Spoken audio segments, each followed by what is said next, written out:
France Bleu Soir. France Bleu Soir, entre 20h et 21h, profitez de nos conseils musique, télé, ciné, livres et de l'humour de Pascal Atenza, évidemment. Il revient sur l'actu avec la verve que l'on connaît, Pascal. Des violences, des dégâts matériels lors des défilés du 1er mai. Oui, en particulier à Paris, ils étaient plusieurs centaines de milliers à manifester et puis ça a dérapé. Mais oui, tout ce monde à pied dans les rues de Paris, j'ai bien dit à pied, alors que si on pouvait un peu plus souvent utiliser sa voiture dans Paris, il y aurait moins de violence. Merci Anne Hidalgo. Mais oui, ça faisait longtemps qu'on n'avait pas dit que c'était la faute à Anne Hidalgo. Ouais, et vrai, moi, franchement, ça m'a manqué. Ça va mieux. Hein. Ouais. Alors, des violences, bien sûr, on s'en doutait, parce qu'il y avait dans les cortèges les Black Blocs. Alors, les Black Blocs, on dirait un nom de groupe de boys band des années 90. Et c'est pas tout à fait faux, ils ont à peu près le même QI. Alors, pendant les manifestations, les Black Blocs crient des slogans. Alors, j'en ai noté quelques-uns pour vous. Les Black Blocs colore nos vies, où nous sommes dans une colère noire. Vous voyez, c'est pas vraiment différent, on dirait les paroles d'un boys band, hein, aussi intelligente en tout cas. Les Black Blocs colorent nos vies, nous sommes dans une colère noire. Vous voyez, ça ressemble. Hein. Et la chorégraphie est aussi pourrie. Alors, les boys bands chantaient des conneries, les Black Blocs en disent. Alors, ils sont bien équipés, ils portent des casques et des cagoules et ils cassent des voitures. Enfin, on va quand même vérifier que sous une cagoule, il n'y aurait pas par hasard Anne Hidalgo. Boum, deux fois. Je me suis bien rattrapé sur Anne Hidalgo cette fois-ci. Alors, hier à Paris, ils ont saccagé un concessionnaire Renault. Bon, ça, ils l'ont un peu cherché à cause du Kangoo quand même. Hein. Il y a un moment, il fallait le payer. On regarde quand même un peu, hein, on est d'accord. Hein. Et puis, ils ont cassé un restaurant McDo. Bah oui, ils n'avaient pas cassé un Quick, tout le monde s'en fout de Quick, c'est nul.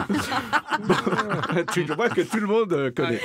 Donc, ils sont arrivés en cagoule, casqués, ils ont tout cassé. Bah oui, comme ils le disent dans la pub McDo, venez comme vous êtes.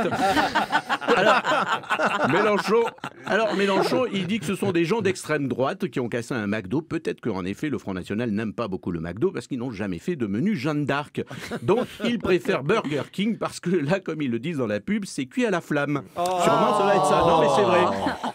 Et surtout, parce que la France Insoumise n'a rien contre McDo. Hein. Alors, je suis pas du genre à me moquer du physique, mais on voit bien que Raquel Garrido, elle abuse des potatoes et de la boîte de 6. Non, Pascal. La boîte de 6, c'est aussi comme ça qu'on appelle le nouveau bureau du Parti Socialiste, parce qu'ils sont que 6.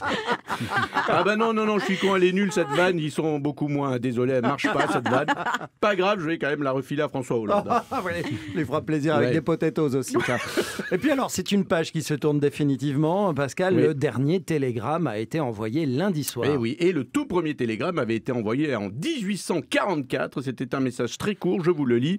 Je serai dimanche, stop, dans le canapé rouge, stop, de vivement dimanche, stop, signé Michel Drucker. Alors, pour les plus jeunes, le télégramme, c'était le SMS de l'époque, c'est vrai, mais avec des stops à chaque fin de phrase, ça va, ou bien stop, on est au calme, tranquille, stop, what the fuck, MDR, lol, stop. Voilà. C'était à peu près comme ça que ça se passait. C'était pas très pratique de mettre des stops à chaque fin de phrase. Heureusement, aujourd'hui, on n'a plus besoin d'en mettre dans les SMS, sinon Nabila, elle ferait des fautes à stop. Alors, j'en sortirai plus. En revanche, stop, ça marche toujours quand on lit un livre de Marc Lévy. Non. À chaque fin de phrase, on a envie de dire stop.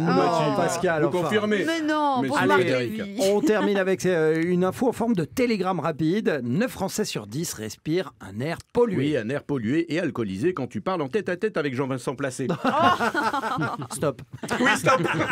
Et à demain. À demain, Pascal Atenza, des Cap L'actu.